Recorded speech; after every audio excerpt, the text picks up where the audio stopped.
हनुमान बेनीवाल को खत्म करने के लिए अनेकों षड्यंत्र हुए और जिस षड्यंत्र का उन्होंने खुलासा हाल ही के वीडियो में किया है वो भी चौंकाने वाला तो नहीं है। लेकिन बाड़मेर में कभी भी हनुमान बेनीवाल की एंट्री हो पाएगी या नहीं हो पाएगी, इस बात में भी संदेह है। क्योंकि वहां पर एक नहीं, दो नहीं, तीन नहीं, पूरी की पूरी दिग्गजों की कौम जुटी हुई है जो हनुमान बेनीवाल को कभी एंट्री तो नहीं करने देगी। करेंगे इसी मुद्दे पर चर्चा इस वीडियो में, इसलिए बने रहेगा आखिर तक हमारे साथ। नमस्कार, मैं हूं चेतना शर्मा। आप देखना शुरू कर चुके हैं संवाद भारत का, भारत के लिए। और इस मुद्दे पर बातचीत करने के लिए मेरे साथ मौजूद है हमारे editor in chief Varun Bhansali ji. तो वरुण सर, जिस तरीके से हाल ही में इंटरव्यू में खुद हनुमान बेनीवाल कहते हुए सुनाई दे रहे हैं कि सचिन पायलट हों और हेमाराम चौधरी, जो कि बहुत ही वरिष्ठ नेता हैं, बाड़मेर की राजनीति में रमे हुए हैं कांग्रेस से, उन लोगों ने उम्मेदाराम को उनकी पार्टी से अलग किया था हनुमान बेनीवाल और आरएलपी को खत्म करने के लिए बाड़मेर की राजनीति से। आपको क्या लगता है कि ये षड्यंत्र दोबारा से रचा जाएगा फिर से? देखिए, हनुमान बेनीवाल को किस तरीके से कुठाराघात उनके साथ किया गया, किस तरह से पीठ के अंदर खंजर घोंपा गया, ये सर्वविदित है।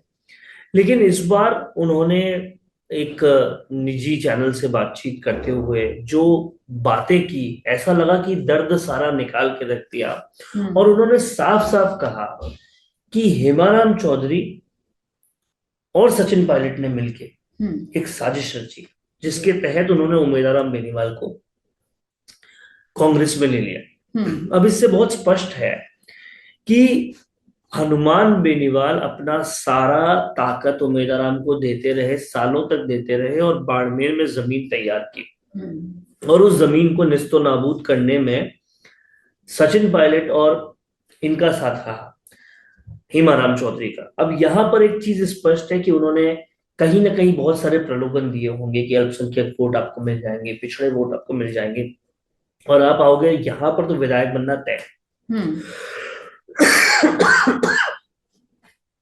तो ऐसे प्रलोभनों के साथ जब उन्हें इनवाइट किया गया तो वो वहां पे चले गए और हनुमान बेनीवाल की सियासत को निस्तो नाबूद कर दिया जी। लेकिन आप इस बात को समझिए, हनुमान बेनीवाल हार मानने वाले लोगों में से नहीं, वो फायर बैक करेंगे। पर ये बात उनको वो और ज्यादा इसलिए दुखी क्योंकि न सिर्फ उम्मीदवार लेकर उन्होंने बाड़मेर हरवाया, बल्कि ये आम हो गया कि इनके साथ ये किया जा सकता है, तो भाजपा ने फिर रेवत राम को लिया। और फिर पूरे प्रदेश में आरएलपी कार्यकर्ताओं की हौसला टूट गया। हौसला सॉरी हौसला टूटने से वो आरएलपी कार्यकर्ताओं के अंदर का जुनून खत्म हुआ, और उसकी वजह से आरएलपी पूरे राजस्थान में एक भी सीट नहीं ला पाई जी। तो इसलिए हनुमान बेनीवाल का ये दर्द नासूर बन चुका है, क्योंकि उमेदा राव और रेवत राम का जाना पूरे राजस्थान में आरएलपी के खात्मे की बड़ी वजह बना जी। और अब आप समझिए कि इतना वक्त बीत जाने के बाद भी लोकसभा चुनाव में अभी तक कार्यकारिणी नहीं बनाना आरएलपी की, ये बताता है कि हनुमान बेनीवाल बहुत बहुत अंदर तक आहत हैं इससे। और ये कहीं ना कहीं दर्द हनुमान बेनीवाल ने बयां भी किया। और सचिन पायलट, जिनको कहीं ना कहीं हनुमान बेनीवाल कई मोर्चों पे बोल चुके हैं कि उन्होंने साफ साफ इनवाइट किया था, आप मेरे साथ आ जाओ, सरकार बना लेंगे, उस सचिन पायलट से दगा सहन करना हनुमान बेनीवाल के लिए वाकई बहुत बड़ा दर्द था। और ये दर्द जो है वो फायर बैक करके वापस पूरा करेंगे। हनुमान बेनीवाल अपनी पूरी टीम बना रहे हैं फिर से राजस्थान में, और वो टीम बन के, और बेनीवाल जिस तरीके से टीम बनाने की ओर अग्रसर हैं, आपको नहीं लगता कि ज्यादा से ज्यादा उन तेज तर्रार युवाओं पर उनकी नजर है? फिर चाहे से वो हाल ही में उनसे पूछा गया जब एक सवाल कि आप नरेश मीणा को ज्वाइन करवाएंगे आरएलपी, तो उन्होंने सपाट एक आंसर दिया। उसमें उनका कहना था कि नरेश तो आएगा ही मेरे पास और जाएगा था। He was so confident. तो आपको क्या लगता है कि नरेश मीणा हो या फिर दूसरे नेता हो, कांग्रेस में भी युवा नेताओं को वो अपनी तरफ ले रहे हैं किसी ना किसी कारण, तो कोई बड़ा फेरबदल होगा जब सबसे चुनाव पहला सामने एजेंडा हनुमान बेनीवाल का कांग्रेस को खत्म करना है। कांग्रेस में जिस तरीके से उमेदवार राम को लिया, सबसे बड़ा गुस्सा वही है उनके मन में, और कहीं ना कहीं कांग्रेस को खत्म करने के लिए वो साम दाम दंड और भेद लगाएंगे, चाहे वो एनडीए के साथ जाए 2028 में, पर कांग्रेस को वो खत्म करके रहेंगे।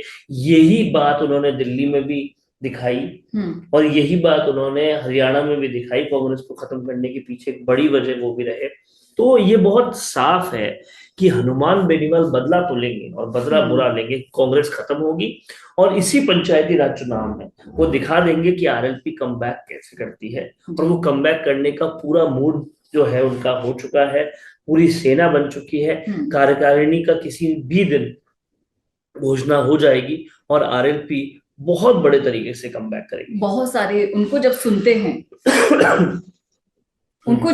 हैं तो लगता है कि बहुत सारी प्लानिंग उनके मन में चल रही है, बहुत सारी रणनीतियां उनके मन में चल रही हैं। वो सिर्फ हालातों को देखते हुए अभी किसी के सामने बयान नहीं कर रहे हैं, लेकिन बहुत सारी चीजें माइंड में क्लियर कट करके तो वो चल रहे हैं कि अब मुझे ये स्टेप लेना है। फिर चाहे से वो सीएम भजनलाल के खिलाफ कोई खुलासा करने की बात हो या फिर वो कांग्रेस को खत्म करने की बात, उस रणनीति की बात हो। लेकिन बाड़मेर में आपको नहीं लगता कंपटीशन बहुत ज्यादा टफ है? क्योंकि वहां पर कांग्रेस की पूरी ब्रिगेड तो है, वहां पर रविंद्र सिंह भाटी भी हैं, वहां पर ऐसे कद्दावर नेता हैं जो जल्द से जल्द आरएलपी को लापता वहां से करना चाहते हैं, जो हो भी गई है ऑलमोस्ट। तो वहां अपनी जगह बनाने में किस कदर कामयाब होंगे? देखिए, बहुत स्पष्ट बात यह है कि बाड़मेर में जगह बनाना मुश्किल तब था जब आरएलपी कंपटीशन में थी, क्योंकि जाट वोट बैंक वहां बहुत ज्यादा है। आरएलपी का कंपटीशन खत्म करने के बाद वहां बहुत ज्यादा मुश्किल नहीं रहा कांग्रेस के लिए वो गढ़ जीतना। रविंद्र सिंह भाटी इसलिए बड़ा कंपटीशन नहीं है क्योंकि जाट वोटों में ही यहाँ कंपटीशन है, उनका टारगेट राजपूत और अल्पसंख्यक वोट बैंक है। अब जब रहा सवाल जाट वोटों का, तो कहीं ना कहीं ये उमेदवार राम बेनीवाल वाले कांड के बाद तमाम सारे लोगों को पता चल गया कि कितना बड़ा कुठाराघात हनुमान बेनीवाल के साथ किया था इन्होंने वो, और उसके बाद कितना काम उम्मीदवार राम बेनीवाल करवा पाए, क्या बाड़मेर में कांग्रेस करवा पाई, इस सब के बेसिस पर आप यकीन मानिए कि हनुमान बेनीवाल बाउंस बैक करेंगे जी। और सबसे बड़ी बात यह है कि हनुमान बेनीवाल ने जिस तरह से पूरे राजस्थान में एक मैसेज दिया और क्लियर मैसेज दिया कि विपक्ष मैं हूं, कांग्रेस नहीं, वो मैसेज अब बाड़मेर में भी काम करेगा और पंचायती राज चुनाव में अपना पहला ट्रेलर वो दिखा देगा जी। देखना वाकई में दिलचस्प होगा कि इस ट्रेलर में कितना दम होगा, और वो ट्रेलर देखकर ही पिक्चर का अंदाजा लग जाएगा 2028 वाली का, जिसके बारे में हम कई बार चर्चा कर चुके हैं। क्या कहते हैं आप इस मुद्दे पर? रखिएगा राय कमेंट बॉक्स में। कैसा लगा वीडियो बताना ना भूलेगा, और ऐसे वीडियोस के लिए देखते रहिए संवाद भारत का, भारत के लिए। नमस्कार। अगर आपका सपना है अपना खुद का न्यूज चैनल शुरू करने का, लेकिन सोच रहे हैं कैसे शुरू करें, तो आप चिंता छोड़िए, क्योंकि आपके पास है एक ऐसा मीडिया पार्टनर जिसके पास है तजुर्बा, तकनीक और तगड़ा ट्रैक रिकॉर्ड।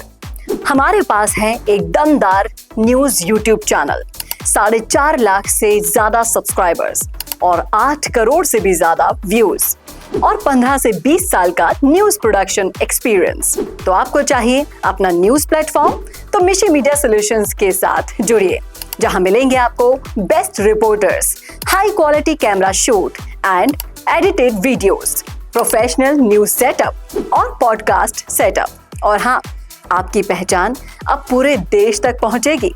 और तो और, हम लाए हैं आपके लिए सिंगल, मंथली और बल्क वीडियो पैकेजेस। तो अब ना होगी किसी एंकर की टेंशन और ना एडिटर हायर करने का झंझट। तो इंतजार किस बात का है? आज ही जुड़िए मिशी मीडिया सॉल्यूशन से और बनाइए अपना खुद का न्यूज ब्रांड। अधिक जानकारी के लिए अभी कॉल करें।